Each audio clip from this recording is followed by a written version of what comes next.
ഇന്ന് നമ്മൾ വന്നിരിക്കുന്ന ഒരു ഇംപെക്സിൻ്റെ 55 ഇഞ്ചിൻ്റെ LED ടി വിയുടെ ഒരു കംപ്ലയിൻ്റ് ആയിട്ടാണ്. ഇതിൻ്റെ കംപ്ലയിൻ്റ് ഇവിടെ കാണാം. ഈ റെഡ് ലൈറ്റ് ഇങ്ങനെ ബ്ലിങ്ക് ചെയ്തുകൊണ്ടിരിക്കും, പക്ഷേ ടി വി ഓൺ ആവില്ല. ചില സമയങ്ങളിൽ ഓൺ ആവുന്നുണ്ട്. ഇതാണ് കസ്റ്റമറുടെ കംപ്ലയിൻറ്റ്.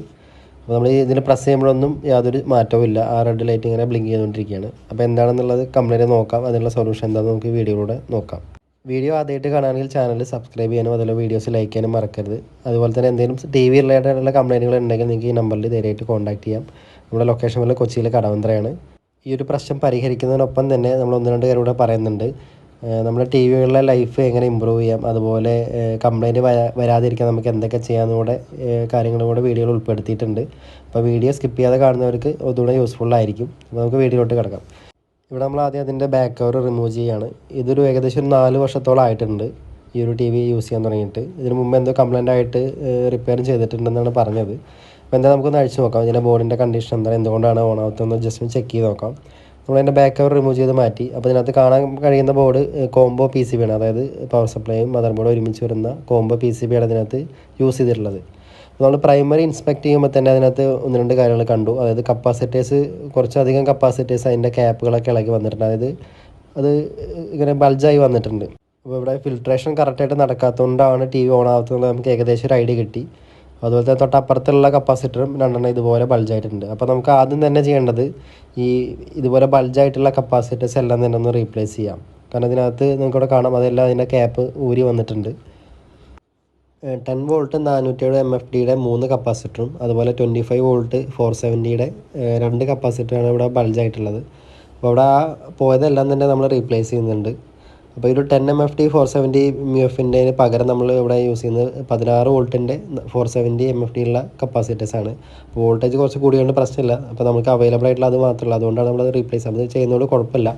അപ്പോൾ ഈ ഒരു വീഡിയോ കണ്ടിട്ട് ഇത് ചെയ്യാൻ ഒരിക്കലും ഞാൻ നിങ്ങളെ ഫോഴ്സ് ചെയ്യില്ല. കാരണം ഇത് പ്രോപ്പറായിട്ട് ചെയ്തില്ലെങ്കിൽ നമുക്ക് ചിലപ്പോൾ ഈ ഒരു മൈനർ ഇഷ്യൂ കൊണ്ട് ഉള്ള കംപ്ലയിൻറ്റ് ചിലപ്പോൾ കോംപ്ലിക്കേഷൻ ആവാം. കാരണം ഈ ഒരു കപ്പാസിറ്റർ മാറിയൊക്കെ ചിലപ്പോൾ അതിൻ്റെ പ്രശ്നം തീരുമായിരിക്കും. പക്ഷേ നമ്മുടെ എക്സ്പീരിയൻസ് കുറവ് കൊണ്ടോ അല്ലെങ്കിൽ എന്തെങ്കിലും മിസ്റ്റേക്ക് കൊണ്ടോ അതിൻ്റെ പൊളാരിറ്റി മാറി നമ്മൾ റീപ്ലേസ് ചെയ്ത് കഴിഞ്ഞാൽ ചിലപ്പോൾ അത് വീണ്ടും കോംപ്ലിക്കേഷനിലോട്ട് പോകാറുണ്ട്.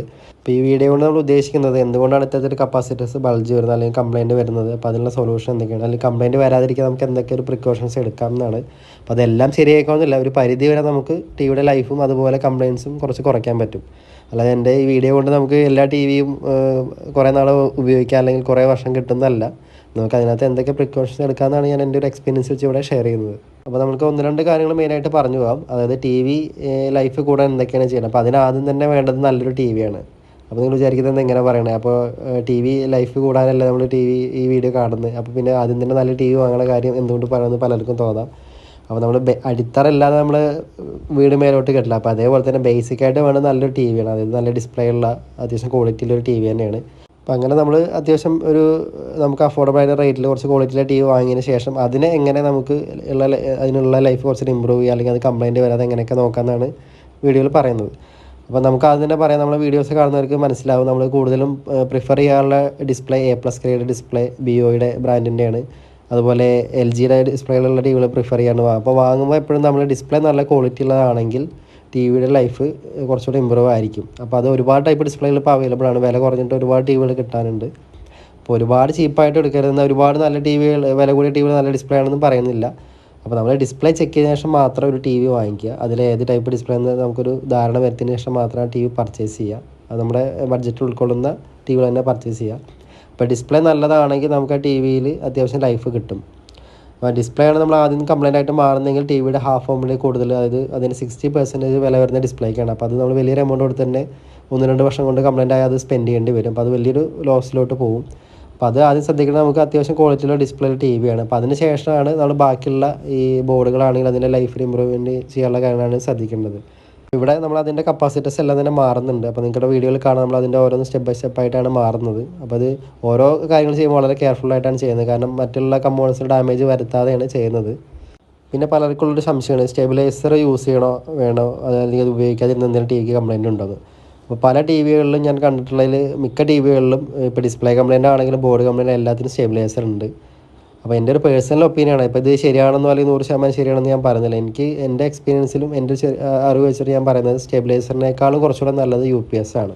അപ്പോൾ ഏകദേശം വില വെച്ച് നോക്കുമ്പോൾ സിമിലറാണ്. അപ്പോൾ UPS എന്തുകൊണ്ട് ബെറ്റർ ആവുമെന്ന് വെച്ചാൽ അതിനകത്ത് ആ പേരിൽ തന്നെ ഉണ്ട് അൺഇൻറ്ററപ്റ്റഡ് പവർ സപ്ലൈ ആണ്. അതായത് ഇപ്പോൾ നമ്മൾ വോൾട്ടേജുള്ള വ്യതിയാനങ്ങളോ അല്ലെങ്കിൽ പെട്ടെന്നുള്ള കറണ്ട് പോക്കൊന്നും അതിന് ഔട്ട്പുട്ടിനെ ബാധിക്കില്ല. അപ്പോൾ നമ്മൾ TV UPSലാണ് കണക്ട് ചെയ്തതെങ്കിൽ കറണ്ട് പോയാലും നമുക്കത് ഓഫ് ചെയ്യാനുള്ള ടൈം കിട്ടും.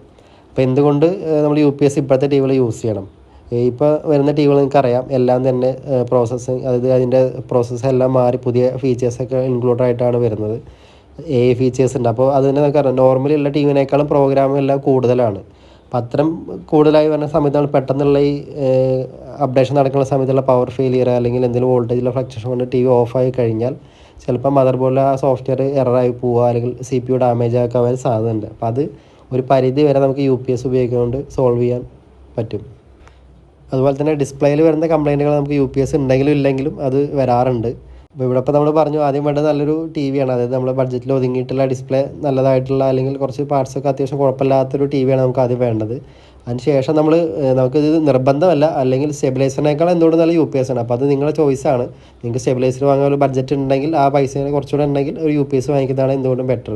കാരണം എനിക്ക് കേട്ടതിൽ പൊതുവേ UPS അധികം കംപ്ലൈൻ്റ് ആയി വന്നിട്ട് എൻ്റെ അറിവിലില്ല. അല്ലെങ്കിൽ അത് കാരണം കൊണ്ട് വേറെ ഡിവൈസുകൾ പോയിട്ട് അധികം കേട്ടിട്ടില്ല. കുറവാണ്, കമ്പയർ ചെയ്യുമ്പോൾ കുറവാണ് ഈ നമ്മുടെ സ്റ്റെബിലൈസറിനെ കമ്പയർ ചെയ്യുമ്പോൾ.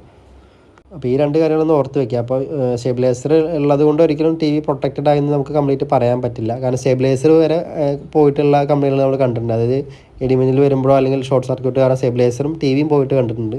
പക്ഷേ UPSൽ കുറച്ചുകൂടെ ബെറ്ററായിട്ട് തോന്നിയിട്ടുണ്ട്. അതുകൊണ്ടാണ് ഇത് സജസ്റ്റ് ചെയ്യാനുള്ള കാരണം. പിന്നെ അതിന് നമുക്ക് ബാക്കപ്പും കിട്ടും. ഇപ്പോൾ ഒരു സ്മാർട്ട് TV നമ്മൾ ഉപയോഗിച്ചുകൊണ്ടിരിക്കുന്ന സമയത്ത് പെട്ടെന്ന് കറണ്ട് പോയി കഴിഞ്ഞാൽ നമുക്കത് ഓഫ് ചെയ്യാനുള്ള ടൈമൊക്കെ നമുക്ക് കിട്ടും. ഇപ്പോൾ നമ്മൾ കമ്പ്യൂട്ടർ യൂസ് ചെയ്യുന്ന അതേപോലെ തന്നെ TV നമുക്ക് UPSൽ കണക്ട് ചെയ്ത് ഉപയോഗിക്കാം. അപ്പോൾ ഒരുപാട് ബാക്കപ്പ് ഒന്നും കിട്ടില്ല, നമുക്കത് ഓഫ് ചെയ്യാനുള്ള ടൈം നമുക്ക് കിട്ടും. ഇവിടെ നമ്മൾ അതിൻ്റെ കപ്പാസിറ്റീസ് എല്ലാം തന്നെ മാറിയിട്ടുണ്ട്. ആ ബൾജായിട്ടുള്ള കപ്പാസിറ്റീസ് എല്ലാം മാറിയിട്ടുണ്ട്. അപ്പോൾ ഇനി നമുക്ക് ജസ്റ്റ് ഒന്ന് ഓണാക്കി നോക്കാം, എന്താണ് ഇതിൻ്റെ കണ്ടീഷൻ ഒന്ന് ചെക്ക് ചെയ്ത് നോക്കാം. അപ്പോൾ ഈ ഒരു വീഡിയോ കണ്ടിട്ട് നിങ്ങളിത് കപ്പാസിറ്റീസ് അല്ലെങ്കിൽ ഇത്തരം ബൾജായതുകൊണ്ട് ഇത് മാറാൻ നിൽക്കുന്ന ഒരു കാര്യം കൂടെ ശ്രദ്ധിക്കുക.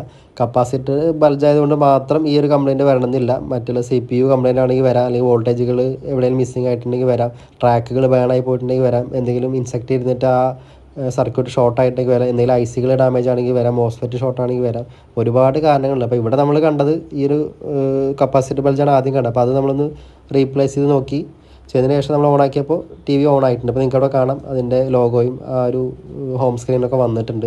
അപ്പോൾ നമ്മളിവിടെ അതിൻ്റെ കപ്പാസിറ്റേഴ്സ് ബൾജായിട്ടുള്ള കപ്പാസിറ്റേഴ്സ് മാറിയപ്പോൾ തന്നെ TV ഓക്കെ ആയിട്ടുണ്ട്. അപ്പോൾ ഇത്തരത്തിൽ എല്ലാ കംപ്ലൈൻറ്റുകളും കപ്പാസിറ്റർ ബൾജ് കൊണ്ട് വരുന്നതല്ല ഇത്തരത്തിൽ സ്റ്റാൻഡ് ബൈ ബ്ലിങ്ക് ചെയ്യുന്നത്. അപ്പോൾ ഈ ചാനലിൽ ഇങ്ങനെ പറഞ്ഞു, അപ്പോൾ എൻ്റെ TV കംപ്ലൈൻറ്റ് ഇങ്ങനെ സ്റ്റാൻഡ് ബൈ ബ്ലിങ്കിങ് ആണ്, അപ്പോൾ അതിനും ഈ പ്രശ്നം ആയിക്കൂടെ എന്നുള്ള ചില ആൾക്കാർക്ക് സംശയം തോന്നാം. പക്ഷെ അത് പല കാരണം കൊണ്ട് വരാം. അപ്പോൾ ഇവിടെ ഈ TVക്ക് വന്നത് ഈ കപ്പാസിറ്റേഴ്സ് ബൾജായതുകൊണ്ടാണ്. അപ്പോൾ ഈ ഒരു TV നമ്മൾ കസ്റ്റമർ തരുമ്പോൾ തന്നെ കസ്റ്റമർ പറഞ്ഞത് അത്യാവശ്യം നന്നായിട്ട് വർക്ക് ചെയ്യുന്ന ഒരു TV ആണ്, റെസ്റ്റ് ഇല്ലാതെ തന്നെ വർക്ക് ചെയ്യുന്ന TV. അപ്പോൾ റെസ്റ്റ് ഇല്ലാതെ വർക്ക് ചെയ്യുമ്പോൾ എന്ത് സംഭവിക്കുന്നത് വെച്ചാൽ ഇതിനകത്ത് ഒരുപാട് ഹീറ്റ് വരുമ്പോൾ നോർമലി ഒരു TV 5 വർഷം 6 വർഷം വർക്ക് ചെയ്യുമ്പോൾ അതിൻ്റെ ലൈഫ് കുറച്ച് കുറയും, അതായത് ഒരു വർഷമൊക്കെ ആയിട്ട് കുറവ് വരും. അപ്പോൾ എനിക്ക് എന്തൊരു കാര്യം ആലോചിച്ചാൽ അറിയാം എത്രത്തോളം നമുക്ക് അതിൻ്റെ ടെമ്പറേച്ചർ കുറയ്ക്കാൻ സാധിക്കുന്നു. അത്ര ഒരു ഇലക്ട്രോണിക് ആണെങ്കിലും ഈവൻ കാർ അതിൻ്റെയൊക്കെ എഞ്ചിൻ്റെയൊക്കെ ലൈഫ് നമുക്ക് ഇമ്പ്രൂവ് ചെയ്യാൻ സാധിക്കും. അപ്പോൾ ഇതിൽ നമുക്ക് ചെയ്യാൻ പറ്റുന്നൊരു കാര്യം, ഇതിനകത്ത് ആൾറെഡി ഹീറ്റ് സിങ്ക് ഒക്കെ ഇതിനകത്ത് ഉണ്ട് കമ്പനി കൊടുക്കുന്നത്. പക്ഷേ കൂളിംഗ് സിസ്റ്റം ഒന്നും ഇതിനകത്തില്ല. ഇപ്പോൾ ഫാനുകളോ അല്ലെങ്കിൽ നമ്മൾ ഈ ലിക്വിഡ് കൂളിംഗ് ഒന്നും ഇതിനകത്തില്ല. നോർമലുള്ള ഹീറ്റ് സിങ്ക് മാത്രമേ ഉള്ളൂ. അപ്പോൾ മാക്സിമം ഒരു TV നമുക്കൊരു 3.5 മണിക്കൂർ കണ്ടിന്യൂസ് വർക്ക് ചെയ്തതിന് ശേഷം ഒരു 10-15 മിനിറ്റ് ഓഫ് ചെയ്തിടുക. അതിനുശേഷം വീണ്ടും 3.5 മണിക്കൂർ അങ്ങനെ വർക്ക് ചെയ്യുക. അപ്പോൾ എപ്പോഴെങ്കിലും ഒരു 5-10 മിനിറ്റ് റെസ്റ്റ് കൊടുക്കുക കുറേ ലോങ് ടൈം വർക്ക് ചെയ്യുമ്പോൾ. അപ്പോൾ അങ്ങനെ കൂടെ ചെയ്യുകയാണെങ്കിൽ കുറച്ചുകൂടെയൊക്കെ ലൈഫ് നമുക്ക് ഇമ്പ്രൂവ് ആയിട്ട് കിട്ടും. അപ്പോൾ ഇത്തരം കാര്യങ്ങളൊക്കെ ഒന്ന് ശ്രദ്ധിക്കുക. അപ്പോൾ അത് നമുക്ക് ഒരു പരിധി വരെ TVയുടെ ലൈഫ് നമുക്ക് ഇമ്പ്രൂവ് ചെയ്യാൻ സാധിക്കും. അതുപോലെ തന്നെ കംപ്ലയിൻറ്റ് വരാതിരിക്കാനും നമുക്ക് സാധിക്കും. അപ്പോൾ ഇവിടെ നമ്മൾ അതിൻ്റെ കപ്പാസിറ്റീസൊക്കെ മലയാളം വർക്ക് ഫിനിഷ് ചെയ്തിട്ടുണ്ട്. ഇപ്പോൾ നിങ്ങളുടെ കാണാൻ അതിൻ്റെ ഹോം സ്ക്രീനൊക്കെ കാണാം. ഇതിനകത്ത് വരുന്ന WebOS പറഞ്ഞ സോഫ്റ്റ്വെയറാണ്, LGയിലൊക്കെ ഉപയോഗിക്കുന്ന അതേ സോഫ്റ്റ്വെയറാണ് ഇംപെക്സിൻ്റെ ഈ മോഡലിൽ യൂസ് ചെയ്തിട്ടുള്ളത്.